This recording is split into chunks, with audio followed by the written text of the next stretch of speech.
አድማጮች የኦሮሚያ ክልል ርዕሰ መስተዳደር የሆኑት አቶ ሽመልስ አብዲሳ አዲስ አበባ ከተማ በፋኖ ተከባለች ሲሉ ተደመጡ።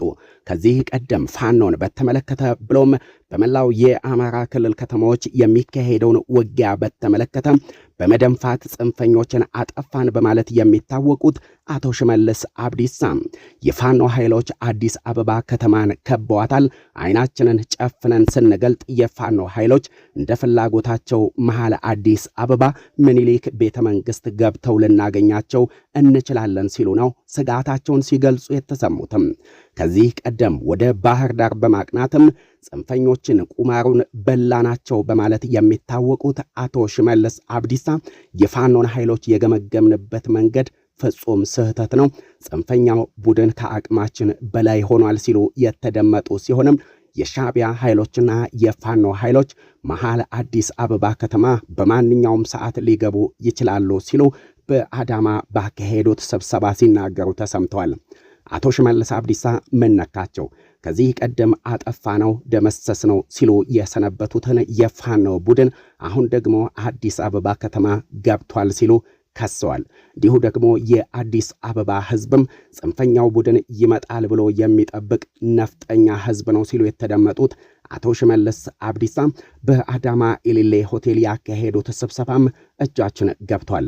ውድ አድማጮች በዕለቱ ሰበር ዜናዎችን ይዘንላችኋል። በተለይ ከፋኖ ቤት አስደሳች ሰበር ዜናዎችን ስንሰማ የብልጽግና ሹማምንት ደግሞ የፋኖ ትግል እንቅልፍ ነስቷቸዋል ምን የተባለው ቪዲዮአችን ለብዙሃኑ ድምጽ ለመሆን ስለሚያግዘን ወደ ቪዲዮ ስትገቡ የላይክ በተንን እንድትጫኑ ከወዲሁ እናስታውሳችኋለን። ሰላም ጤና ይስጥልን ውድ አድማጭ ተመልካቾቻችን እንደምን አላችሁ? አድማጮች የብልጽግና ሹማምንት የሆኑት እና አብይ አህመድ የፋኖ ኃይሎች ከአቅማችን በላይ ሆኗል ሲሉ ተደመጡ።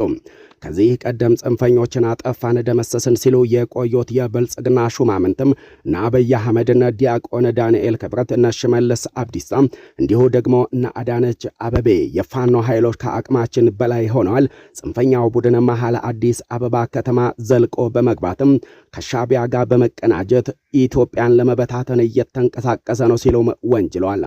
ወደ አድማጮች ከሰሞኑ ደግሞ የፋኖ ኃይሎች ወደ አንድነት መምጣታቸው የሚዘነጋ አይደለም። ይህን በተመለከተ መታደምጡት ሰበር ዜና አለ። በተለይ ደግሞ የብልጽግና ሹማምንትና አብይ አህመድ አጠፋ ነው ደመሰስ ነው ያሉትን የፋኖ ኃይሎች አሁን ላይ ደግሞ ስልጣን ሊቀማን ነው፣ ጽንፈኛው ቡድን ከአቅማችን በላይ ሆኗል ሲሉም ገምግመዋል። የምታደምጡት ወሳኝ ሰበር ዜና አመሻሹን በእጃችን ላይ ገብቷል። ከሰሞኑ ዘመነ ካሴ በፋኖ ኃይሎች ሹመት ተሰጥቶት ሸዋ፣ ወሎ፣ ጎጃምና ጎንደር የሚገኙ የፋኖ አደረጃጀቶች በአንድነት መቆማቸውም የሚዘነጋ አይደለም። ያም ሆኖ አሁን ላይ ከሸዋ፣ ከወሎ፣ ከጎንደርና እንዲሁ ከጎጃም ቀጠና ለአገዛዙ እጃቸውን እየሰጡ የሚገኙ የፋኖ ከፍተኛ አዛዦች አሉ።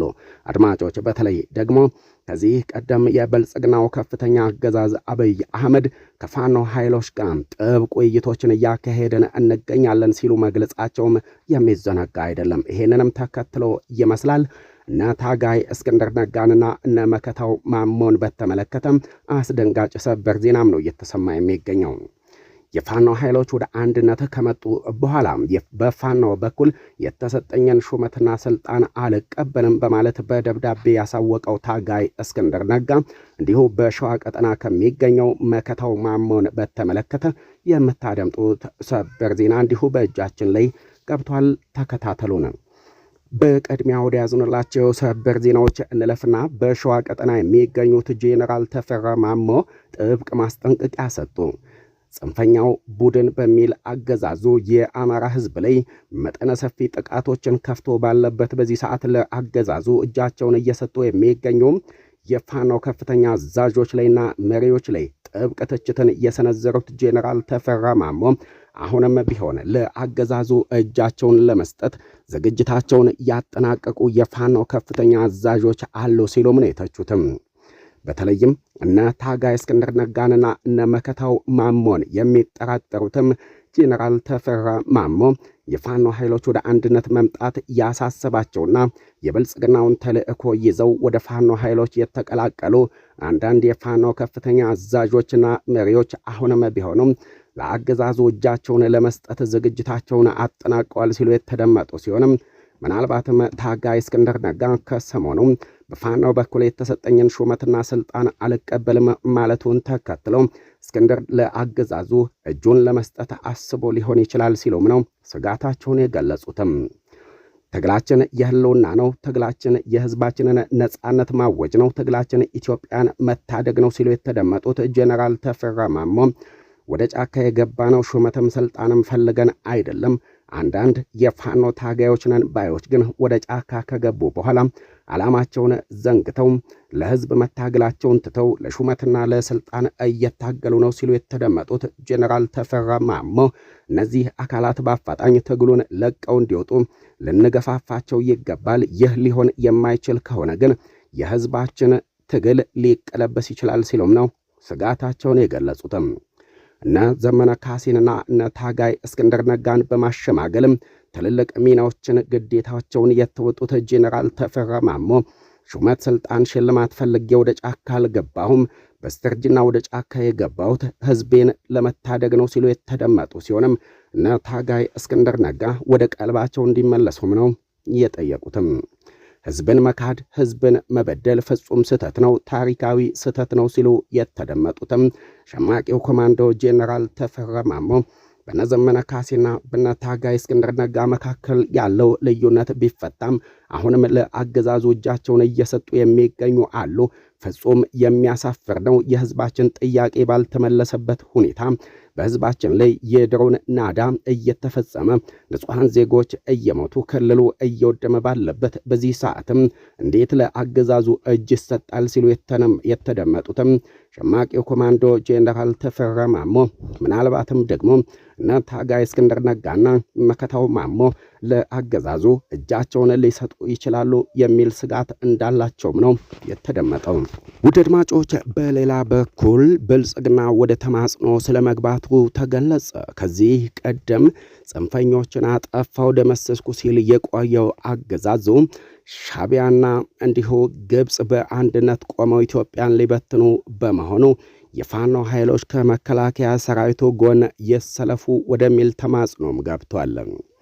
ጽንፈኞችን እናጠፋለን፣ በ3 ቀን ትጥቅም ቀበቶም እናስፈታለን የሚለው የብልጽግናው አገዛዝ አሁን ላይ ደግሞ የፋኖ ኃይሎች ከኢትዮጵያ ጥንት ጠላቶች ጋር በመሰለፍም ኢትዮጵያን ለመበታተን እየተንቀሳቀሱ ይገኛሉ።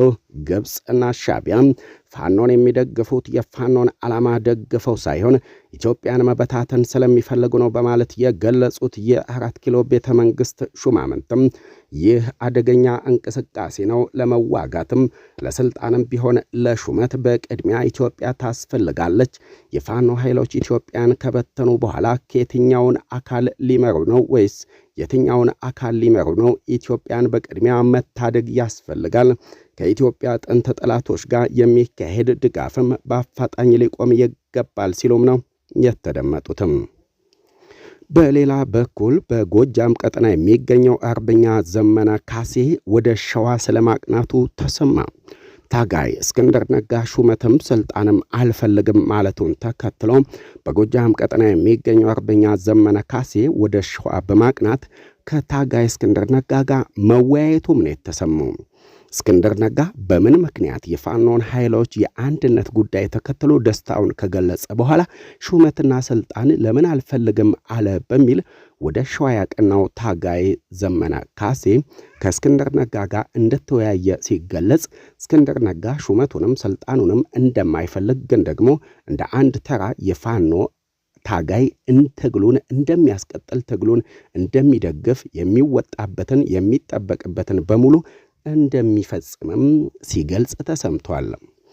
በሌላ በኩል አክቲቪስት ጀዋር መሐመድ የብልጽግና ሹማምንትን ከስልጣን ለማስወገድ ከነ አቶ ገዱ ጋር አደገኛ እንቅስቃሴ እያካሄደ ነው ተባለ። ከዚህ ቀደም የነ አብይ አህመድ የልብ ወዳጅ የቤተ መንግስቱ አጋፋሪ የሆነው አክቲቪስት ጀዋር መሐመድ የብልጽግና ሹማምንትን ከስልጣን ልናስወግድ ይገባል በሚል አደገኛ እንቅስቃሴ እያካሄደ እንደሚገኝ የተገለጸ ሲሆንም ይህ እንቅስቃሴ ደግሞ ፈጽሞ በአንድነት ይቆማሉ ተብሎ ከማይጠበቀው ከነ አቶ ስብሃት ነጋ ጋር ከነ አቶ ልደቱ አያሌው ጋር ከነ አቶ ገዱ ጋር ከነ ኢንጂነር ይልቃል ጋር መሆኑ የ4 ኪሎን ቤተ መንግስት አጣብቅኝ ውስጥ ከቶታልም ነው የተባለው።